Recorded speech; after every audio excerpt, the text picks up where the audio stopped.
الله الله يا ربي الله الله ومن قلبي علي توضى كده من الها صلى الفجر ولف في مصر الحمد لله رب العالمين والعاقبة للمتقين ولا عدوان إلا على الظالمين وأشهد أن لا إله إلا الله وحده لا شريك له ولي الصالحين وأشهد أن محمدا عبده ورسوله وصفيه من خلقه وحبيبه سيد الأولين والآخرين اللهم صل عليه وعلى آله وصحبه ومن اتبعهم بإحسان إلى يوم الدين أما بعد أحباب الكرام السلام عليكم ورحمة الله وبركاته. Mes frères et sœurs, notre rendez-vous aujourd'hui est un rendez-vous très particulier. Aujourd'hui, nous avons rendez-vous avec l'aide d'Allah Tabaraka wa Ta'ala avec la pure, la pieuse, la patiente, la généreuse, la véridique, la satisfaite. Aujourd'hui, nous avons rendez-vous avec une personne de la famille du messager d'Allah sallallahu alayhi wa sallam.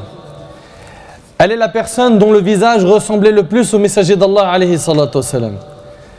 Je vous laisse donc imaginer sa beauté. Il s'agit de la reine des femmes du paradis. Il s'agit de la reine des femmes du paradis. Mais qui est donc cette femme? Qui était son père? Qui était son mari? Qui étaient ses enfants? Son père était le messager d'Allah alayhi salatu wa salam. Son mari, Ali ibn Abi Talib radiyallahu anhu, le cousin du prophète alayhi salatu wa salam. Ses enfants étaient les martyrs Al-Hassan ou Al-Hussein. Vous l'avez reconnu? Il s'agit de Fatima binti Rasulillahi sallallahu alayhi wa sallam, Fatima, la fille du prophète alayhi salatu wa sallam. Sachez mes frères et sœurs que quoi que je vous dise et quels que soient les mots que j'emploierai et quels que soient les mots que je vais employer, je ne saurais vous exprimer la valeur de cette femme. Il s'agit de la fille du messager d'Allah alayhi salatu wa sallam. Il n'y a pas une fille au monde qui est issue d'une aussi noble lignée. Mes frères et sœurs, sachez que contrairement à ce que l'on essaye de nous faire croire ou de vous faire croire, mes frères et sœurs, sachez que contrairement à ce que l'on essaie de vous faire croire, nous les gens de la Sunna et du consensus, nous aimons Fatima radiallahu anha, nous aimons Ali radiallahu anhu, nous aimons Al-Hassan et Al-Hussein, et notre amour pour eux est un moyen de se rapprocher d'Allah Azza wa Jal. Et notre amour pour eux est un amour juste et fondé, sans excès ni négligence. Mes frères et sœurs, j'attire votre attention sur ce hadith que je vais vous citer, car il est d'une importance capitale. Yazid ibn Habban a dit: je me rendis en compagnie de Hussein ibn Sabra et de Amr ibn Muslim chez Zayd ibn Arqam radiyallahu anhu an jami' as-sahaba. Quand nous nous assîmes auprès de lui, Hussein lui dit: tu as certainement rencontré au Zayd un grand bien.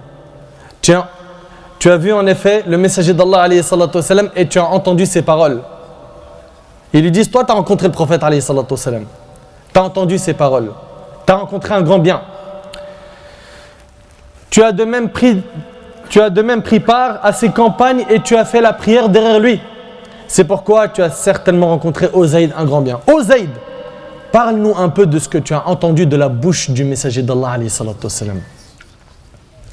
Il dit: ô fils de mon frère, par Allah, mon âge est déjà avancé. Mon temps est devenu ancien et j'ai oublié une partie de ce que j'avais retenu jadis des paroles du messager d'Allah alayhi salatu wa sallam. Acceptez donc les hadiths que je vous rapporte et ne me mettez pas dans l'embarras pour ce que je ne vous ai pas rapporté.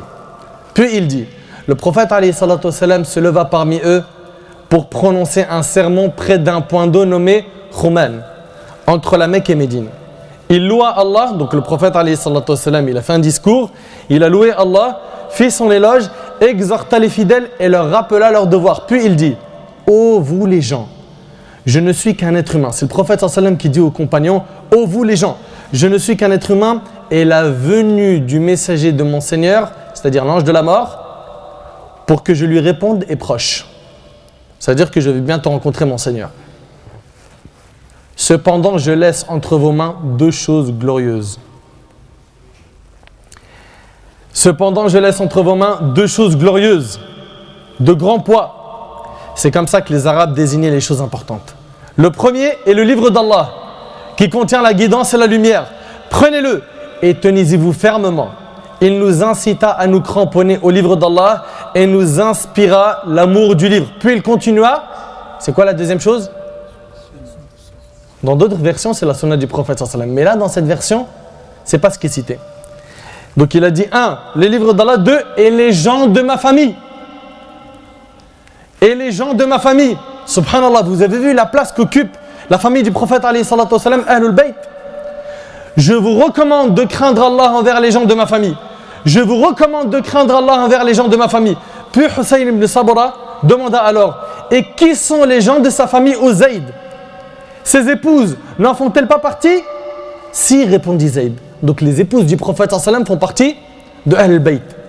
Ses épouses en font bien partie, mais ce dont je veux parler sont les gens de la famille qui n'ont pas le droit de recevoir les aumônes obligatoires. Et qui sont-ils? Demanda Hussein. Ce sont les membres de la famille de Ali, Aqil, Ja'far et de l'Abbas. Hussein reprit en disant, tous ceux-là n'ont pas le droit à l'aumône. Et il répondit oui, rapporté par Muslim. Dans ce hadith, on voit que le prophète alayhi salatu wa sallam accorde une importance particulière à sa famille. Il dit quoi? Regarde bien, je vous recommande de craindre Allah envers les gens de ma famille. Et le hadith, il est rapporté par l'imam Muslim. Mes frères et sœurs, savez-vous qui était Fatima radiyallahu anha? Il s'agit de la pieuse, la pure, la fille du messager d'Allah alayhi salatu wa sallam. Son père est la créature la plus noble qu'Allah tabaraka wa ta'ala a créée. Il est l'élu parmi les créatures. Allah tabaraka wa ta'ala l'a vanté dans sa parole et dans ses propos lorsqu'il a dit Azza wa Jal dans Sourate An-Najm, Sourate 53, versets 3 et 4, wa ma yantiqu 'anil hawa in huwa illa wahyun yuha. Et il ne prononce rien sous l'effet de la passion. Ce n'est rien d'autre qu'une révélation inspirée. Donc on voit qu'Allah Azza wa Jal l'a vanté dans sa parole. Allah tabaraka wa ta'ala a vanté son professeur et son enseignant. Lorsqu'il subhanahu wa ta'ala a dit dans Sourate An-Najm, Sourate 53, verset 5, Allamahu shadidul quwa. Lui a enseigné l'ange Jibril à la force prodigieuse. Allah tabaraka wa ta'ala a vanté son cœur lorsqu'il Azza wa Jalla a dit dans Sourate An-Najm, Sourate 53, verset 11, Ma kadhaba al-fu'adu ma ra'a. Le cœur n'a pas menti en ce qu'il a vu. Allah Azza wa Jalla a vanté sa vue lorsqu'il Azza wa Jalla a dit dans Sourate An-Najm, Sourate 53, verset 17, Ma zagha al-basaru wa ma tagha. La vue n'a nullement dévié ni outrepassé la mesure. Et Allah tabaraka wa ta'ala l'a vanté aussi en citant la meilleure de ses qualités dans Sourate Al-Qalam, Sourate 68, verset 4, Wa innaka la'ala khuluqin azim. Et tu es certes d'une moralité imminente. Il s'agit de Muhammad alayhi salatu wa salam, qui a eu le meilleur comportement. Il fut le plus pieux des pieux, le véridique, l'honnête, le digne de confiance. Il fut envoyé comme miséricorde pour l'humanité. Il fut envoyé comme miséricorde pour l'humanité. Et médite avec moi sur ces hadiths. Selon Abu Hurayra radiyallahu anhu, le prophète alayhi salatu wa salam a dit, je suis le maître des fils d'Adam. Je suis le maître des fils d'Adam. Dans des versions, il est dit sans aucune prétention. Je suis le maître des fils d'Adam. Je suis le premier devant qui la terre se fendra au jour du jugement. Je suis le premier intercesseur et le premier à qui l'intercession sera accordée, rapporté par Muslim. Et dans un autre hadith, d'après Abu Hurayra radiyallahu anhu, le prophète alayhi salatu wa salam a dit, mon image est celle des prophètes avant moi et comme l'image d'un homme qui a bâti une maison. Écoute bien, mon image est celle des prophètes avant moi et comme l'image d'un homme qui a bâti une maison. Il l'a fini et l'a complété sauf un emplacement d'une brique. Il manque donc dans cette maison l'emplacement d'une brique. Quand les gens entraient dans cette maison, ils s'étonnaient de la beauté de sa construction et disaient, il aurait dû mettre la brique ici. Le prophète alayhi salatu wa sallam a dit, c'est moi la brique et c'est moi le dernier des prophètes, rapporté par Bukhari et Muslim. Subhanallah. Mes frères et sœurs, sachant que Fatima radiyallahu anha est la fille du messager d'Allah alayhi salatu wa sallam et qu'Allah Azza wa Jal a honoré son messager alayhi salatu wa sallam à ce point, est-ce qu'on a besoin d'en savoir davantage à propos de Fatima pour connaître sa valeur? Elle est la fille du messager d'Allah alayhi salatu wa sallam. N'est-ce pas suffisant comme honneur? Il nous suffit de savoir qu'elle est la fille de l'élu Al-Mustafa sallallahu alayhi wa sallam. Mais ce n'est pas tout. Savez-vous qui était sa mère? Qui était sa mère? Khadija radiyallahu anha. Il s'agit d'une des femmes modèles de notre communauté, une femme véridique et fidèle au messager d'Allah alayhi salatu wassalam. Elle est la première à avoir cru au prophète alayhi salatu wassalam. Elle est la première à avoir prié derrière le messager d'Allah alayhi salatu wassalam. Elle est la première à avoir écouté le Coran de la bouche du prophète alayhi salatu wassalam. Il s'agit de Khadija bint Khuwaylid radiyallahu anha, la mère des croyants.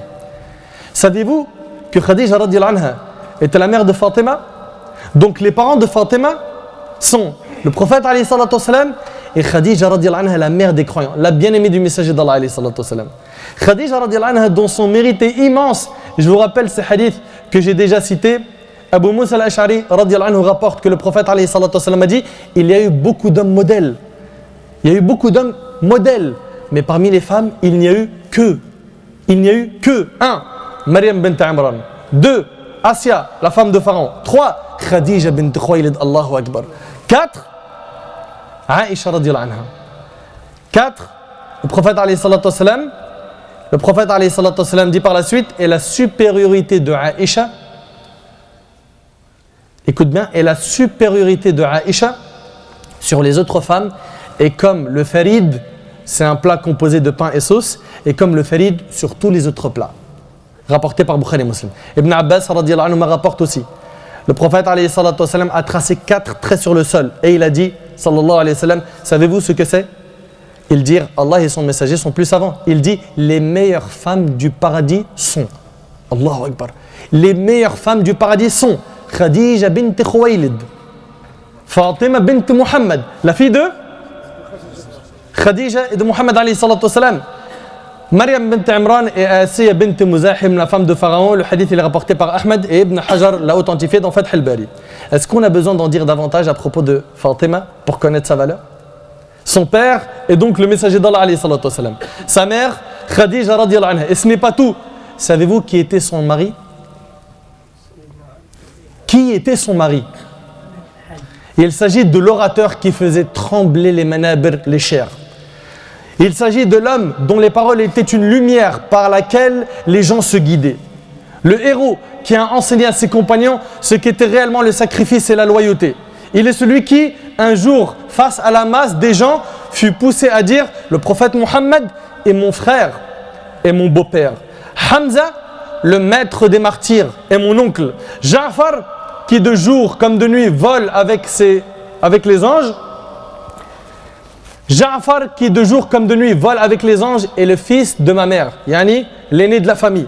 La fille de Muhammad, sallallahu alayhi wa sallam, est mon repos et mon épouse. Sa chair est mélangée à la mienne et à mon sang, et les 2 petits enfants d'Ahmed sont mes 2 enfants d'elle. Qui donc d'entre vous est aussi digne que moi?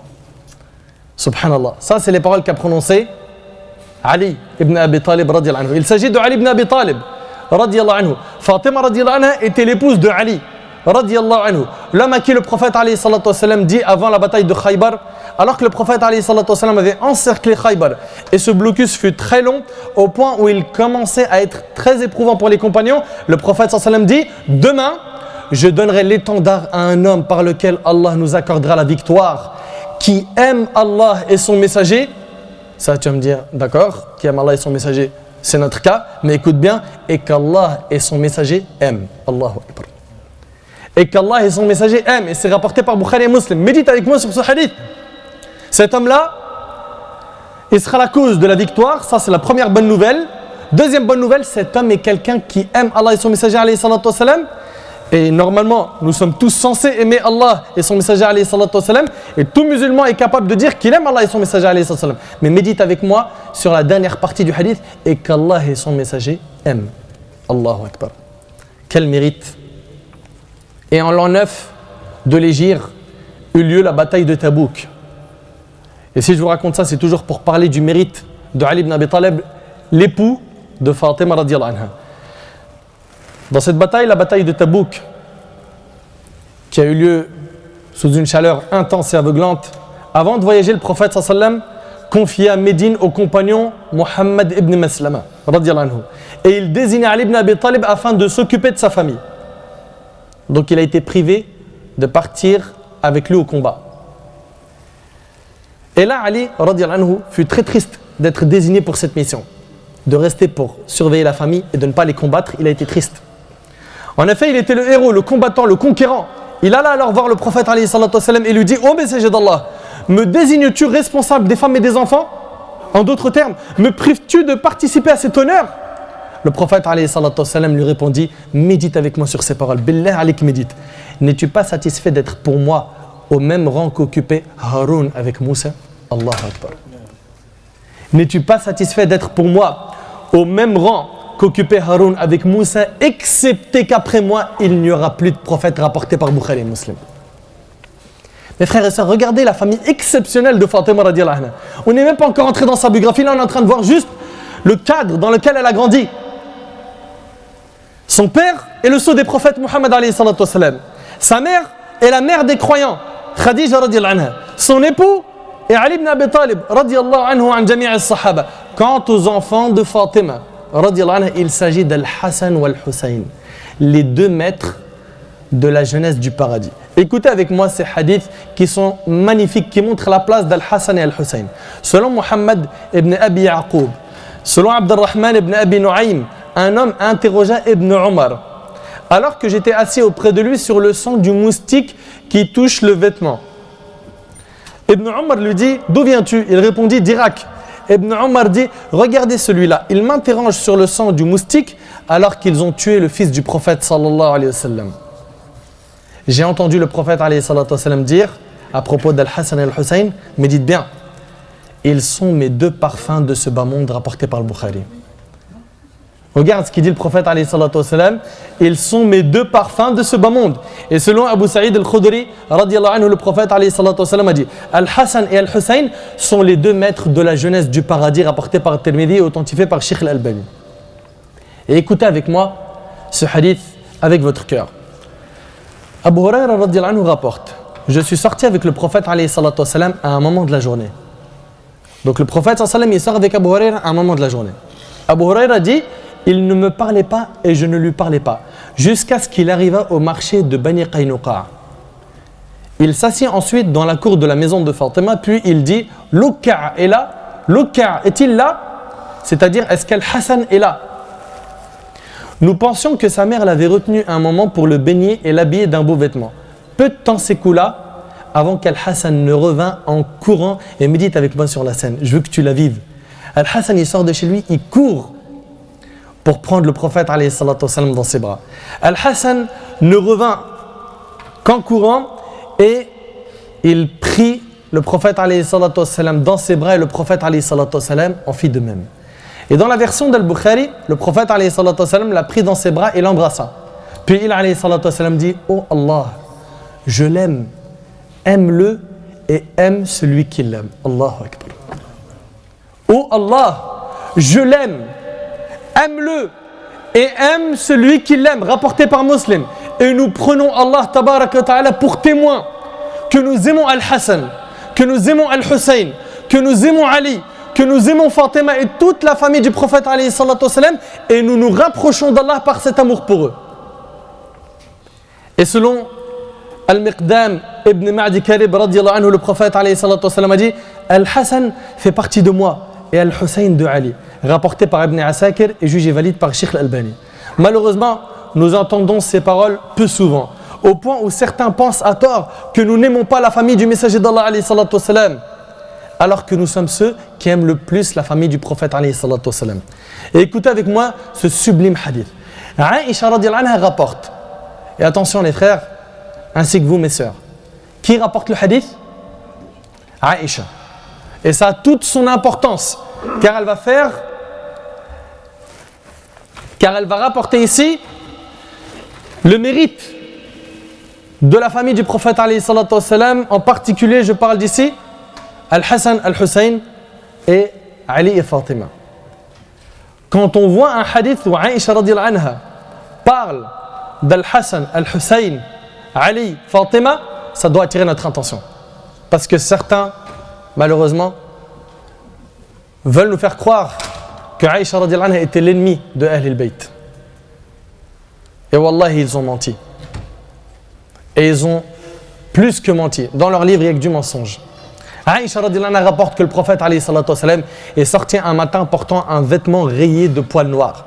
Puis Puis arriva Al-Hassan ibn Ali. Le prophète alayhi salatu wassalam l'enveloppa dans son vêtement.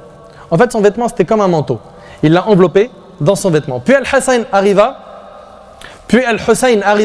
et entra avec lui dans son vêtement.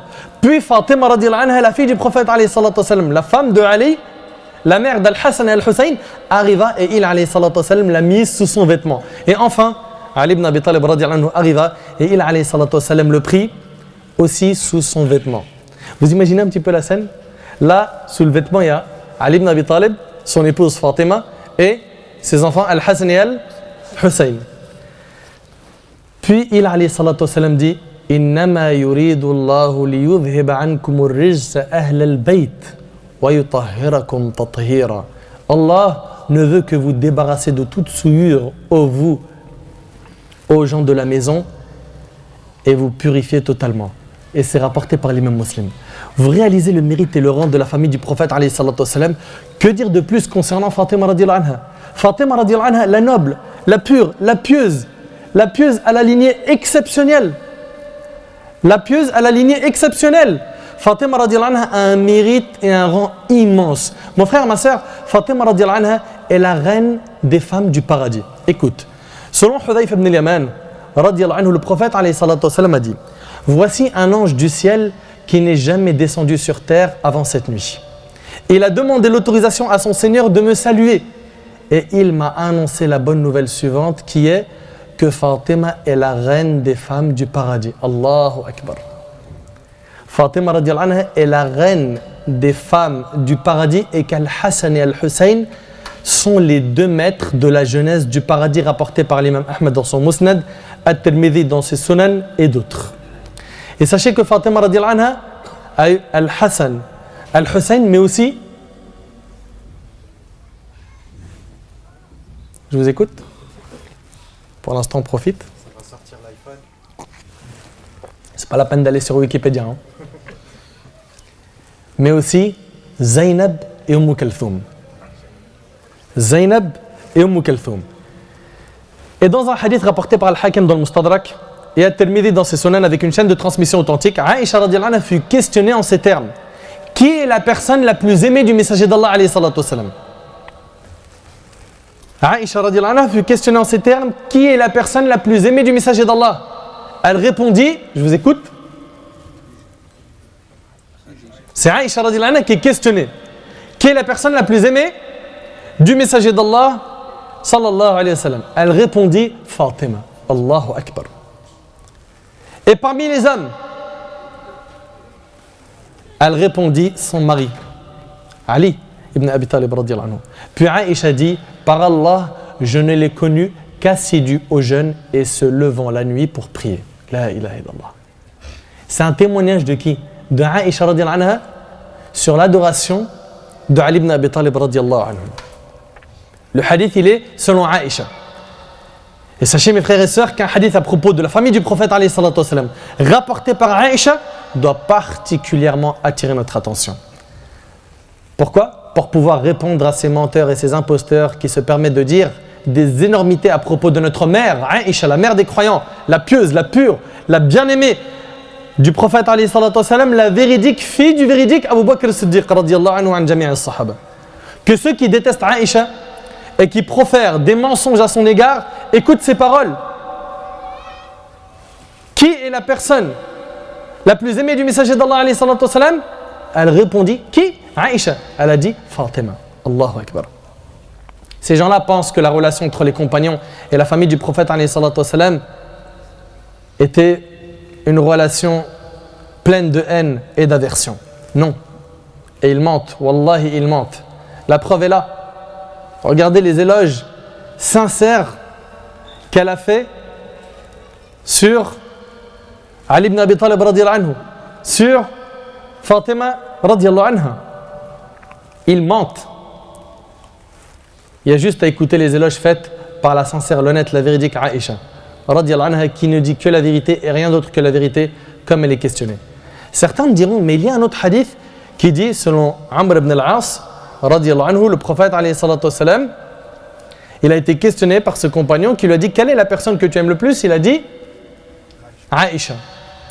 Et quand on lui a dit, et qui parmi les hommes, il a dit Abu Bakr. Donc, est-ce qu'il y a une contradiction entre ces deux hadiths?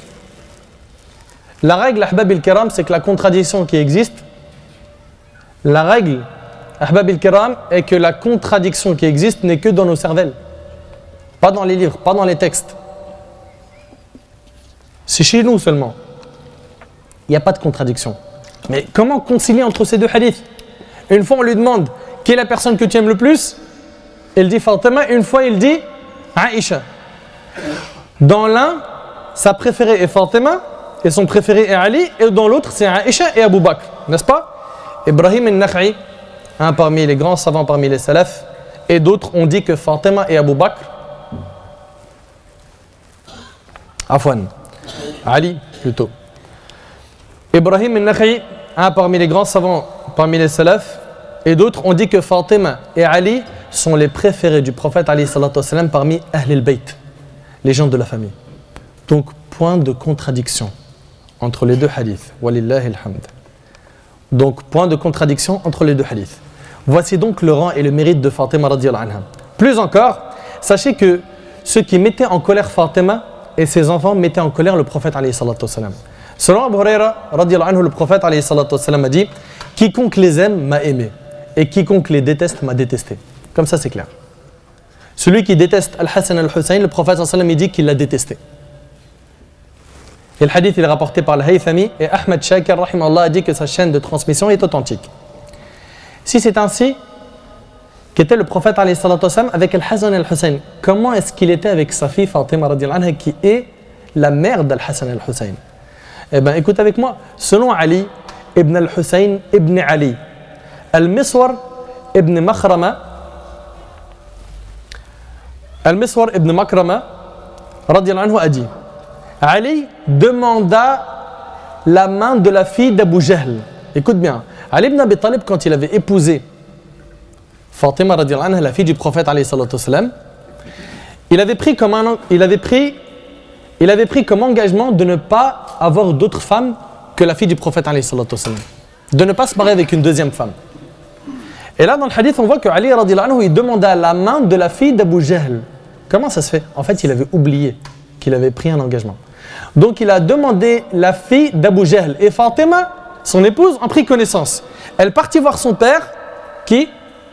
Muhammad alayhi salatu wassalam, pour lui dire ton peuple prétend que tu ne te mets pas en colère pour tes filles, car il allait se marier avec une autre.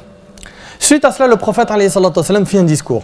Il loua Allah, lui fit des éloges, puis il a dit j'ai donné ma fille à Abul As ibn al-Rabi'. Abul As ibn al-Rabi', il avait épousé Zaynab, la plus grande fille du prophète alayhi salatu wassalam. Et il a pris pour engagement de ne pas se marier avec une autre femme qu'elle. Et il a respecté la condition. Contrairement à Ali, radiyallahu anhu, qui lui n'a pas fait ça volontairement. Il a oublié l'engagement qu'il avait pris au moment du mariage. Et là, le prophète alayhi salatu wassalam, il dit et Fatima, mais dites bien, est une partie de moi-même. La ilaha illallah. Et Fatima est une partie de moi-même. Ce qui lui fait du mal me fait du mal. Subhanallah. Ce qui lui fait du mal me fait du mal. Et dans une autre version, il a dit alayhi salatu wassalam, qu'il ne pouvait envisager que sa fille bien-aimée fût obligée de vivre avec la fille d'un de ses ennemis. Abu Jahl. Et le hadith il est rapporté par Al-Bukhari et Muslim. Nous avons donc vu, comme il le fallait, le rang et le mérite de Fatima radiyallahu anha. Maintenant, rentrons dans le vif du sujet. Qui est Fatima radiyallahu anha? Fatima radiyallahu anha est née au sein de la plus pure des maisons ayant existé sur terre, la maison du Tawhid, la maison de Khadija radiyallahu anha. Elle est née 5 ans avant la prophétie. C'est-à-dire, le prophète alayhi salatu wassalam, il avait quel âge? Allez,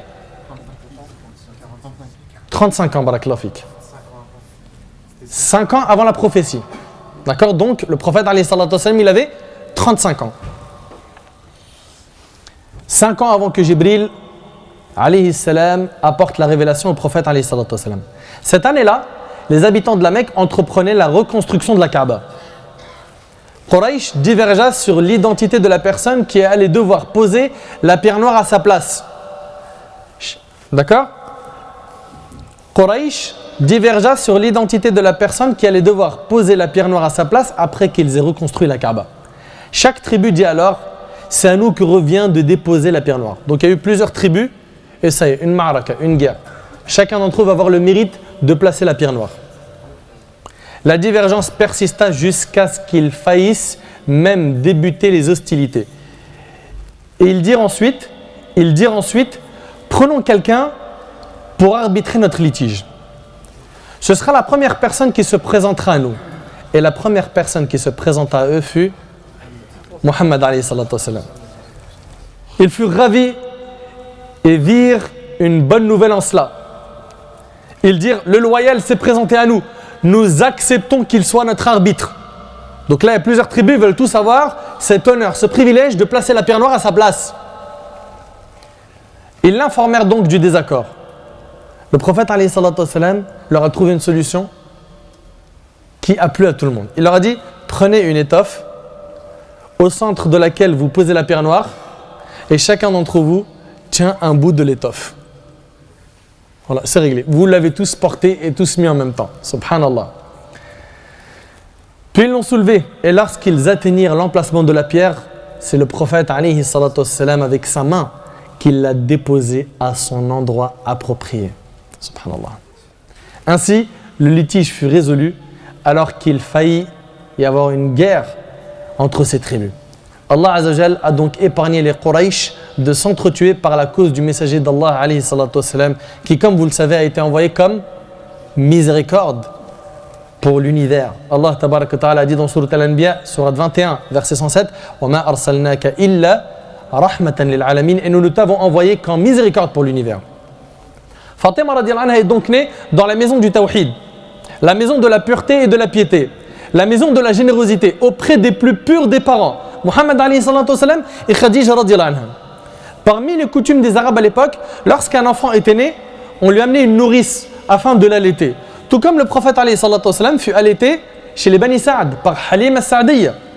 Et vous serez étonné d'apprendre que contrairement aux habitudes de l'époque, Khadija radiyallahu anha refusa de lui amener une nourrice afin de l'allaiter. Et c'est exclusivement notre mère Khadija radiyallahu anha en personne qui l'a allaité tout au long de son enfance. C'est donc Khadija radiyallahu anha qui l'a allaité. Mais elle ne l'a pas uniquement allaité de son lait, mais aussi de sa sagesse, de son intelligence, de sa loyauté, de sa pureté, de sa piété, de sa fidélité, de sa sincérité et de toutes ces qualités que possédait Khadija radiyallahu anha. Lorsque le prophète alayhi salatu wassalam reçut la révélation, Fatima radiyallahu anha était âgée environ de 5 ans. Toute la maison du prophète alayhi salatu wassalam embrassa l'islam. Khadija, Zainab, Ruqayya, Kulthum, Fatima, Hind ibn Abi Hala, Ali ibn Abi Talib, Zayd ibn Haritha, Ayman, toutes ces personnes qui habitaient la maison du messager d'Allah alayhi salatu wassalam ont embrassé l'islam. Dès les premiers instants où le prophète alayhi salatu wassalam a récité les versets qui lui avaient été révélés. Et toute cette maison se mit à prier derrière le prophète alayhi salatu wassalam. Fatima radiyallahu anha fait donc partie des premières personnes ayant embrassé l'islam.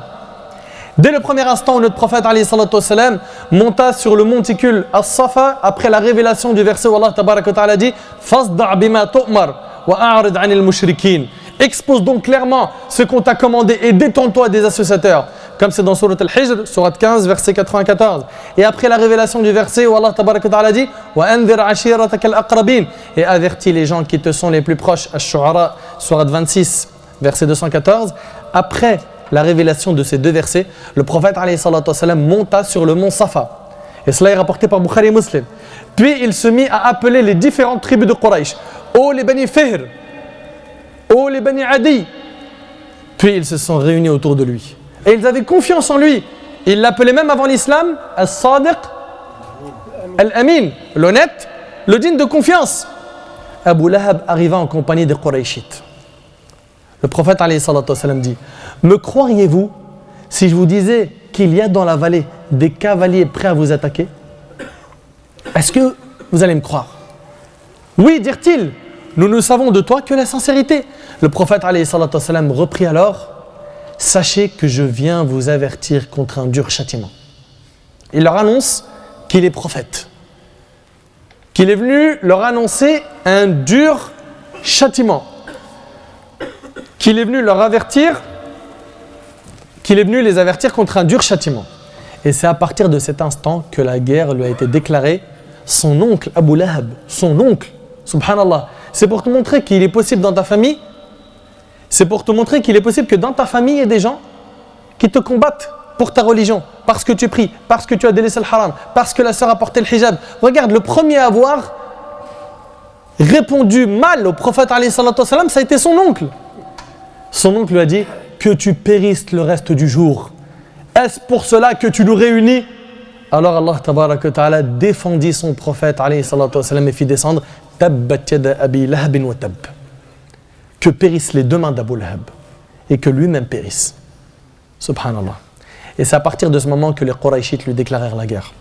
Et écoutez un échantillon de ce qu'a subi notre bien-aimé alayhi salatu wassalam. Dans Sahih al-Bukhari, d'après Ibn Mas'ud radiyallahu anhu, pendant qu'Abu Jahl et un groupe de ses amis étaient assis près de la Kaaba, Abu Jahl leur dit: qui d'entre vous est capable de prendre ces impuretés et les jeter sur le dos du prophète une fois qu'il sera prosterné? La ilaha illallah. Uqba ibn Abi Mu'ayt se proposa de le faire et prit ces impuretés et attendit que le prophète alayhi salatu wassalam se prosterne, puis il les lui jeta sur le dos. Et akhi, toi qui appelles à Allah tabaraka ta'ala, est-ce que tu as déjà goûté à ça? Toi qui appelles à Allah tabaraka ta'ala et qui te plains de quelques petites épreuves que tu as rencontrées dans ton chemin, qu'as-tu connu comparé au prophète alayhi salatu wassalam? Et pendant ce temps-là, Ibn Mas'ud regardait la scène sans pouvoir intervenir. Et les Qurayshites, quant à eux, se moquaient de notre bien-aimé alayhi salatu wassalam. Et vous savez, pendant que le prophète alayhi salatu wassalam était prosterné, qui est venu lui enlever ses impuretés de son dos? Vous savez qui était cette personne? Fatima radiyallahu anha. Elle avait environ 8 ans. 8 ans, elle arriva et lui enleva ce qu'il avait sur son dos en étant triste. Puis le prophète alayhi salatu wassalam invoqua Allah en disant: oh Allah, anéantir Quraysh. Oh Allah, anéantir Quraysh. Oh Allah, anéantir Quraysh. Depuis son plus jeune âge, Fatima radiyallahu anha a été éprouvée. Elle fait partie de ceux qui ont subi l'embargo avec les musulmans. Elle fait partie de ceux qui ont subi l'embargo avec les musulmans lorsqu'ils furent exilés pendant 3 ans par les Quraysh. Alors qu'elle n'était qu'une petite fille, elle a goûté à la faim, à la soif. Elle a été éprouvée, radiyallahu anha. Elle a vécu les premiers moments difficiles de la da'wa aux côtés du messager d'Allah alayhi salatu wassalam. Mais de par sa mère Khadija radiyallahu anha, elle avait appris à être patiente, à faire des efforts et à donner. Elle était exemplaire radiyallahu anha. Ce sont ces femmes-là qui doivent être vos exemples, mes sœurs. Vous qui vivez dans l'aisance, vous qui grâce à Allah tabaraka wa ta'ala, vous mangez comme il faut, vous buvez comme il faut, vous vous habillez des meilleurs vêtements, et qui pensez être incapable de vivre sans tous ces bienfaits dans lesquels vous êtes noyés. Regardez Fatima radiyallahu anha. Elle était la fille du messager d'Allah alayhi salatu wassalam, et elle a patienté et enduré pour la religion d'Allah tabaraka wa ta'ala. Après avoir été éprouvée par cet embargo, Fatima radiyallahu anha sera éprouvée par la mort de sa mère Khadija radiyallahu anha. Fatima radiyallahu anha fut très triste pour elle, et c'est normal. Même le prophète alayhi salatu wassalam a pleuré pour elle. Khadija radiyallahu anha faisait partie des fidèles, des pieuses, des pures, au point où les historiens ont appelé cette année-là Amul Huzn, l'année de la tristesse. Puis le messager d'Allah alayhi salatu wassalam émigre de la Mecque vers Médine, et Fatima radiyallahu anha part avec lui. Et en l'an 2 de l'Hégire, les hommes commencent à se présenter au prophète alayhi salatu wassalam pour demander la main de sa fille Fatima radiyallahu anha, la pieuse, la pure, la fille du meilleur des hommes, Muhammad alayhi salatu wassalam. Mais c'est à Ali ibn Abi Talib radiyallahu anhu qu'Allah azza wa jal destinera Fatima. Abu Bakr, Omar, Abdurrahman ibn Auf et d'autres ont demandé la main de Fatima, mais le prophète alayhi salatu wassalam ne l'a mariée qu'à son cousin et son frère en Allah, Ali ibn Abi Talib radiyallahu anhu. Quel mérite et quelle satisfaction du prophète alayhi salatu wassalam à l'égard de Ali pour qu'il lui donne en mariage sa fille bien-aimée Fatima radiyallahu anha. Leur mariage fut un mariage très modeste et leur maison était très modeste. Ahbab il-Kiram, surtout je m'adresse aux pères de famille. Ce rappel je le fais à moi-même en premier car j'en fais partie.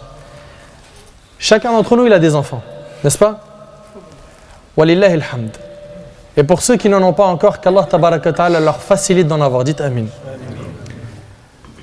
Le prophète alayhi salatu wassalam, c'est la meilleure créature qu'Allah tabaraka ta'ala a créée. Il ne s'est pas dit, ma fille, Fatima, il lui faut une maison de luxe, spacieuse, grande. La dot, je vais demander une très grande dot. Pourquoi? C'est la fille du prophète.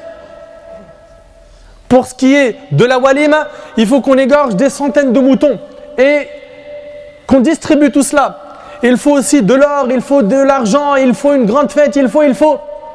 Subhanallah, le prophète alayhi salatu wassalam, qui est meilleur que moi et que toi qui m'écoutes, il a marié sa fille d'un mariage très modeste. Et leur maison était très modeste. Et ça, on devrait en apprendre. Et ça, on devrait en tirer des leçons. Bien qu'elle était la fille du messager d'Allah alayhi salatu wassalam, le prophète alayhi salatu wassalam n'a pas utilisé son statut de prophète pour imposer une grande dot et faire un grand mariage et demander une maison très grande, spacieuse avec ceci et cela. Non, le prophète alayhi salatu wassalam, le plus important pour lui n'était pas l'argent, n'était pas de dunya, n'était pas les grandes appartes. Ce qui était important pour lui, c'était de donner. Ce qui était important pour lui, c'était de donner sa fille à un homme de religion. Et malheureusement aujourd'hui, aujourd'hui tout a changé. La religion, on ne pose même plus de questions. Le frère, à la fin, on apprend qui fait la prière ou qui ne le fait pas. Subhanallah, c'est la base. Tu dois lui parler de sa salat, sa relation avec Allah. Est-ce qu'il est dans le da'wah, dans le talab al-ilm? Est-ce qu'il est actif? Qu'est-ce qu'il fait pour sa communauté? Non. Ou elle dit, assieds-toi, diplôme, tamam, argent, Allah yabarik. Quoi? T'as déjà l'appartement, mashallah. Tu l'as pris à crédit? Mashallah, voilà, chapeau. Toi, il n'y a rien à dire. Toi, tout de suite, c'est validé. AVS. Subhanallah. Rien, il prend un crédit, du haram, du munkar, il délaisse la prière. On ne voit pas tout ça. On voit que le matériel. Prenons exemple sur le prophète alayhi salatu wassalam. Et nous adressons ici un message. Ici, j'adresse un message au père de famille qui m'écoute en lui disant, mon frère, crains Allah et n'exige pas de celui qui vient demander la main de ta fille plus que sa capacité. Cela ne diminue en rien la valeur de ta fille. Après cela, Allah Azzawajal bénira le mariage de Ali et Fatima par Al-Hassan et Al-Hussein. Ces deux enfants bénis, comme nous avons pu le voir, mais aussi Zainab et Kalthoum. Et je vous demande d'écouter ce hadith attentivement. Ali radiyallahu anhu, il a raconté que Fatima se plaignait parfois d'être fatiguée par l'ensemble de ses tâches, les tâches ménagères. Et qu'elle demanda au prophète alayhi salatu wassalam, alors qu'on venait de ramener des prisonniers, et qu'elle demanda au prophète alayhi salatu wassalam, alors qu'on venait de ramener des prisonniers, de lui donner l'un d'eux pour la soulager de quelques-uns des travaux difficiles. Elle était fatiguée par les tâches ménagères. Elle a vu des prisonniers arriver, donc elle a demandé à en avoir un pour qu'il l'aide. Le prophète alayhi salatu wassalam va les voir dans leur maison et en guise de réponse leur dit ceci. Et subhanallah, c'est extraordinaire ce qui va être dit. Il va leur dire alayhi salatu wassalam, je vais vous annoncer quelque chose qui vaudra mieux que ce que vous m'avez demandé. Vous voulez quelqu'un qui vous aide? Eh bien, quand vous vous couchez le soir, dites 34 fois Allahu Akbar.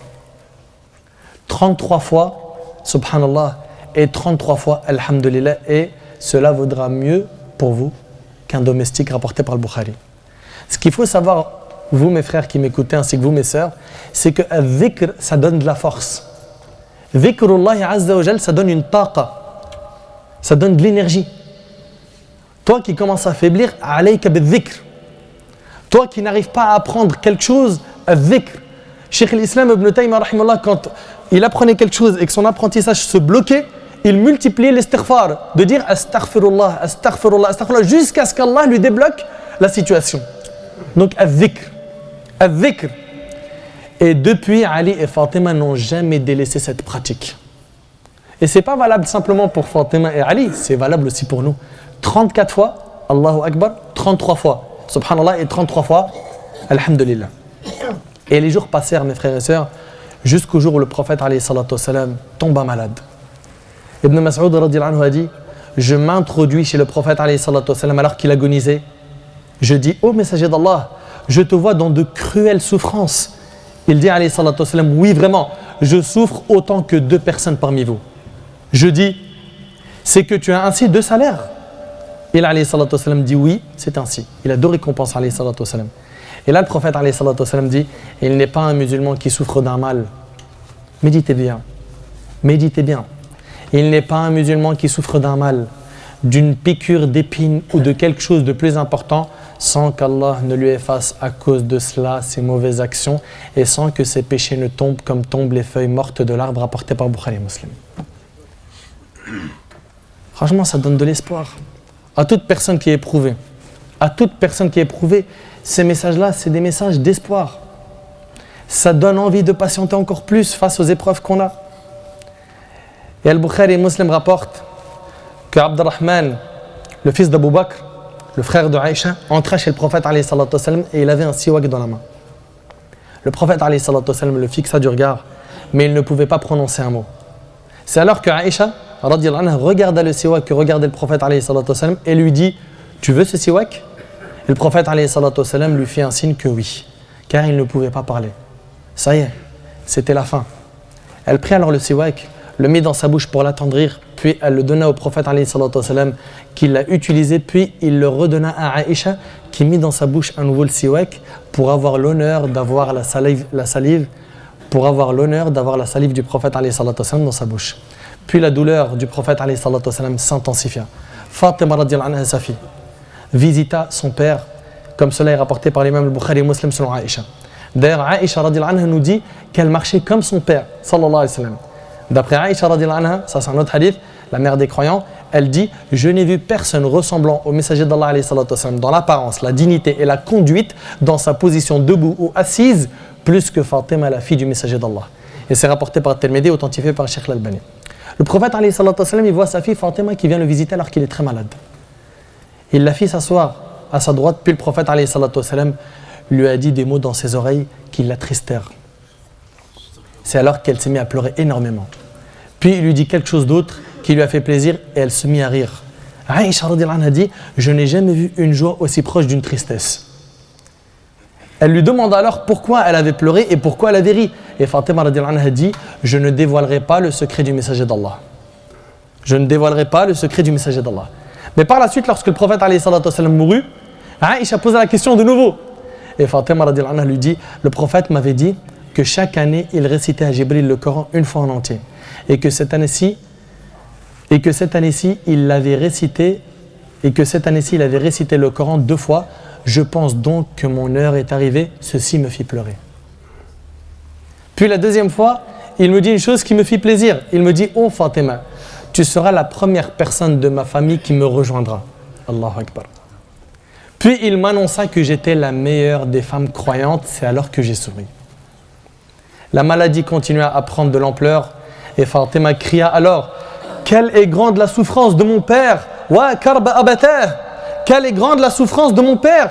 Et le prophète alayhi salatu wassalam répondit « Il n'y aura plus après ce jour-ci de souffrance pour ton père, car la souffrance est terminée et je m'en vais vers mon Seigneur. » Puis le prophète alayhi salatu wassalam dit « Bal rafiq al-a'la, bal rafiq al-a'la » plutôt la compagnie du Très-Haut, et le prophète alayhi salatu wassalam est mort. Sallallahu alayhi wa sallam. Son âme sortit de son corps vers son Seigneur Azza wa Jal. C'est alors que Fatima radiyallahu anha est venue, la source de réjouissance du prophète alayhi salatu wassalam, sa bien-aimée. Elle criait en disant « Ô Père, ton Seigneur t'a exaucé. Ô Père, ton lieu de séjour ultime est maintenant le paradis. Ô Père, à Gabriel, nous annonçons ta mort. » Et le hadith il est rapporté par le Bukhari selon Anas. Elle était triste, radiyallahu anha, pour la mort de son bien-aimé, son père, sallallahu alayhi wa sallam. Et 6 mois plus tard, seulement, c'est au tour de Fatima, radiyallahu anha, de se coucher sur le lit de la mort. Et c'est au tour de son âme de sortir de son corps vers un paradis éternel, dans des jardins et parmi des ruisseaux, dans un séjour de vérité auprès d'un souverain omnipotent. Fatima, radiyallahu anha, est morte, la reine des femmes du paradis, comme en témoigne le messager d'Allah alayhi salatu wassalam. Et c'est Ali radiyallahu anhu qui va la porter jusqu'à sa tombe et qui va la poser dedans pour l'enterrer, et il pleura pour elle longuement. Qu'Allah tabaraka wa ta'ala agrée Fatima radiyallahu anha et la récompense de la meilleure des manières, qu'Allah azza wa jal agrée son mari, qu'Allah Azza wa Jal agrée son mari Ali ibn Abi Talib ainsi que ses enfants Al-Hassan et Al-Hussein, et qu'Allah tabaraka wa ta'ala nous rassemble auprès d'elle au paradis, aux côtés du messager d'Allah alayhi salatu wa salam, bien que nos œuvres soient insuffisantes. As'Allah subhanahu wa ta'ala an yanfa'ni bima qult wa an yanfa'akum bima sami'tum, hadha ma a'lam wallahu azza wa jalla a'la wa a'lam. سبحانك اللهم وبحمدك أشهد أن لا إله إلا أنت أستغفرك وأتوب إليك. جزاكم الله خير والسلام عليكم ورحمة الله وبركاته. الله الله يا ربي الله الله ومن قلبي علي توضى كده مني الها صلى الفجر ولف في مصر وحواليها الله الله على الأزهر الله الله الله أكبر الدنيا كمان واكتر.